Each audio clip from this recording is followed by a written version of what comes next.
5 women in music history you should know more about. Do you ever feel like telling off the boss? I certainly do.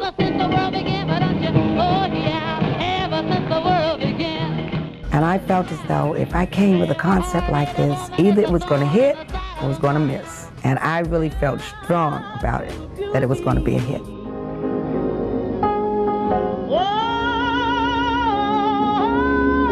I study music history and the way it intersects with culture and society, and I tell stories to that effect, but I will admit most of the artists that I cover are pretty widely known in North America, and as a result, most of them are male. It's something that you learn to understand and accept as a woman who studies any kind of history, that our voices and the voices of marginalized people have traditionally been minimized, resulting in most of the trailblazers and main characters in the stories being centered around men. There's nothing that we can do about this, it's a fact. What I try to do is tell their stories through my lens, a woman who is passionately in love with the art form and all that men have contributed to it, but who also very strongly advocates for women and marginalized people to rise up and take their places in the industry in ways that they deserve. So I put together a list of 5 incredible trailblazing women in the music industry who, if you're into music and you don't already know about them, you definitely should. If you like my videos, don't forget to like and subscribe. Sylvia Robinson,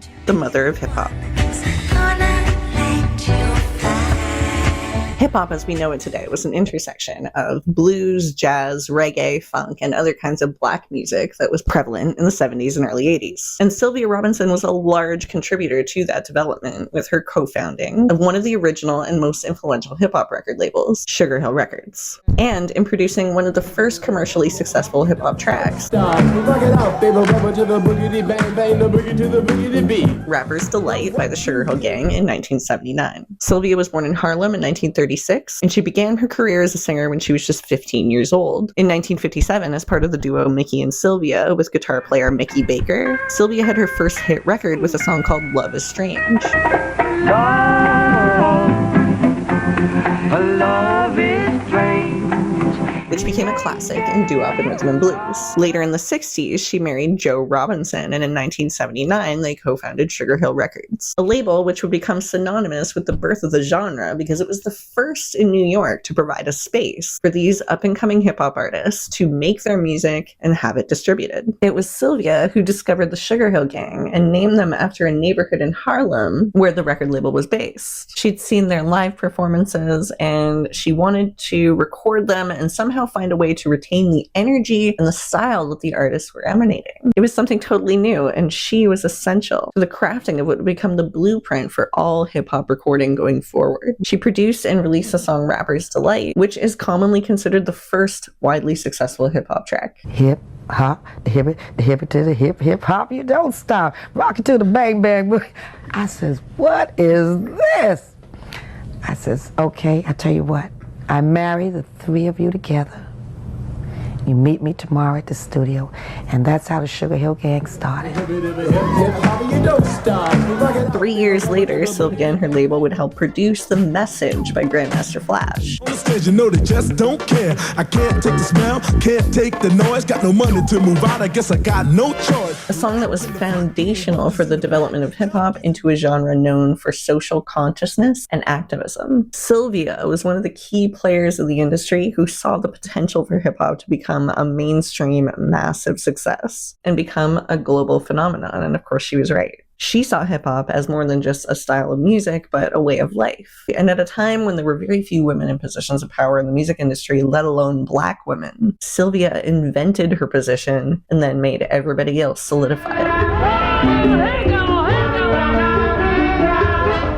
Celia Cruz, the queen of salsa. If your people come from certain countries in the world, you are almost definitely rolling your eyes going, how can anyone not know about Celia Cruz? And you are absolutely right. So for those of you who don't know, let's talk about her. Cuban performer Celia Cruz is known as the queen of salsa and is considered one of the most influential and important figures in all of Latin music history. She was born in Havana in 1925 into a family who encouraged her musical abilities. When she got older, she studied at the National Conservatory of Music in Cuba. Her training consisted mostly of classical and opera singing, but her personal interest was in the local music of Cuba, rumba, son cubano, and salsa. In the 50s, she became the front woman for one of the most successful Cuban orchestras, La Sonora Montesera, where she became nationally popular. Everything changed for Celia and everyone, however, in January 1959 when Fidel Castro and his communist government took power in Cuba, nationalizing the music industry and imposing strict regulations on performers. In 1960, she was in Mexico when Castro demanded that all entertainers and artists publicly declare their support of the revolution. Celia refused, being a strong supporter of democracy, and she withdrew from all of the government-funded events supporting the new regime. Celia, among many thousands of other Cubans, fled the country northward to the United States. She moved to New York, where she found that many other Latin musicians wanted to work with her. She was blacklisted by the Castro government and made the very difficult decision to never return to Cuba out of fear of retaliation. This devastated her, but it made her all the more relatable to millions of immigrants across the world. I had been singing for other presidents in Mexico, in Venezuela,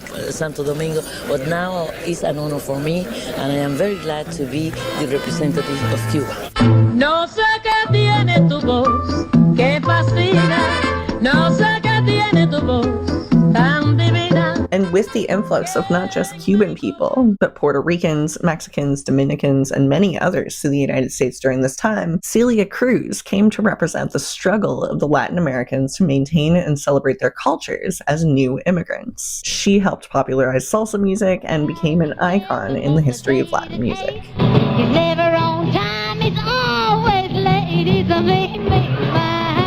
Wanda Jackson, the first lady of Rockabilly. Wanda Jackson had no idea when she grew up playing roots and country music with her father in rural Oklahoma that she would become one of the most important women in music in the 1950s. Wanda won a contest to perform live on the radio when she was just a teenager and got herself a recording contract not long after, where she produced country songs similar to Patsy Cline. Her father, the one who taught her to play guitar, took on the position of manager, and her mother became costume designer, sewing all of her dresses by hand. She made what at the time were considered skimpy spaghetti strap dresses with lots of fringe to shake around in. And at first, people were shocked. And the country music producers who were interested in working with her thought that it was a little too much. She did, however, manage to get the attention of an up-and-coming singer named Elvis Presley, who invited her on tour with him in 1955. He loved her stage show. He thought she was a killer performer and that voice. Never-hearted woman is a thorn in the side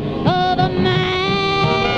Elvis and Wanda quickly became close friends, and he introduced her to a new genre that he was having some success with, rock and roll. But when she actually started playing like a rock guitarist and wailing in the microphone like she did, rock producers all of a sudden didn't like it either. They encouraged her to return to country music because that's where women made sense. But Wanda kept going, and she blended what she heard of the rock and roll musicians with traditional country music and became one of the first women to record rockabilly tracks. It was the same thing that Elvis, Jerry Lee Lewis, and Buddy Holly were all doing at the same time. But because Wanda was female, it was increasingly difficult to get the industry and the public to take her music seriously. She had a couple of hit songs on the radio in the United States, and another massive hit in Japan called Fujiyama Mama,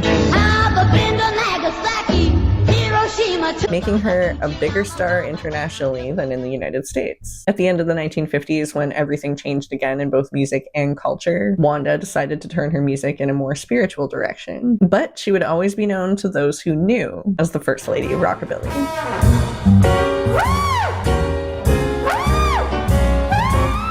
Ethel Gabriel, the grandmother of record production. Ethel Gabriel was the first female record producer, and she would later become one of the first female A&R record executives for RCA Records. Born in Pennsylvania in 1921, she found that she had a knack for wind instruments by the time she was 13 years old. In college in Philadelphia, she studied music education, and she needed a job, so a family member across the river in Camden, New Jersey, got her a position working at the record factory for RCA Records. She started out by putting labels on records, and she was promoted to record tester, which required her to listen to one of every 500 records produced for quality control. In any Name That Tune contest, put your money on a record tester. 8 hours a day, and all kinds of music. More important, she is an expert at hearing the slightest imperfection on a record surface, and should she find any, A new lacquer master from the original tape is immediately ordered from New York. This meant that Ethel listened to some of the biggest albums of the day produced by RCA over and over and over and over and over again. Later, she was invited to work at the nearby RCA recording studio and was promoted to secretary for one of the major A&R executives. So one day he calls in sick and Ethel is essentially thrown into the fire, expected to stand in for her boss. So on that day, she became the first ever woman to run a recording session on her own. Ethel had a huge impact as an A&R exec. She was with them when they opened their Nashville studio and signed Elvis Presley. She helped them successfully transition all of their studios across the country from mono to stereo recording. Ethel worked her way all the way up to the position of vice president of RCA Records, and then proposed that the company fund a women's group to host lectures and seminars, aiming to help women develop the skills required to become executives in the music industry. She mentored many women in music before and after her retirement, and in 1990 she wrote a public letter to the editor of Billboard magazine against their suggestion that the music industry was a quote-unquote boys club, saying, yes, there are record women in the industry, and they have ears too.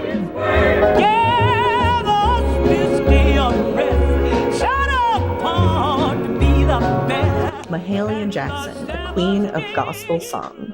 Mahalia Jackson's name is one that I would like to hear more often when we're talking about women in music history, so I decided to include her on this list. Miss Jackson was known as the Queen of Gospel Song, and though I am not a religious person, nor am I regularly compelled to listen to gospel music in my earphones, listening to Mahalia Jackson is another story. Mahalia was born in 1911. She grew up in a pretty strict religious household and sang at church as early as she could remember. When she arrived in Chicago, she took the music scene by storm. Refusing to sing secular music, she carved out a very specific niche for herself, setting herself apart from the countless number of blues and jazz singers that were floating around Chicago at the time. What can we do but help each other, help humanity? The earth is full of everything. So how can we serve God? God don't need nothing but us to love each other and help each other. And that's the way I tried to do, is to try to help my fellow man. You've got to learn to show kindness to those that feel that nobody cares about them. Inevitably, she met up with the famous gospel pianist and composer Thomas A. Dorsey, and the two of them blew up as a team, playing at religious events, drawing large crowds with Mahalia's otherworldly voice. In 1947, just after the war, she had her first hit song on the radio, Move On Up a Little Higher, which sold over 1 million copies. Unheard of for a gospel record, catapulting Mahalia Jackson to national fame. In 1950, she played Carnegie Hall, and throughout the decade, she was regularly invited to perform on national television, bringing gospel music into the homes of millions of Americans. Throughout the 50s and 60s, Mahalia Jackson became close friends with Dr. Martin Luther King Jr. and participated in many landmark civil rights events. Her influence as a prominent figure in the church, combined with her relentless pursuit of justice and equality for her people, was powerful and drew thousands of dedicated supporters. Mahalia was one of the key performers at Dr. King's funeral in April 1968, in what would become one of the most iconic moments of her career. Mahalia Jackson passed away at only 60 years old in 1972, but the impact that she had on gospel music and on the establishment of Black women as key players in the music industry cannot be overstated.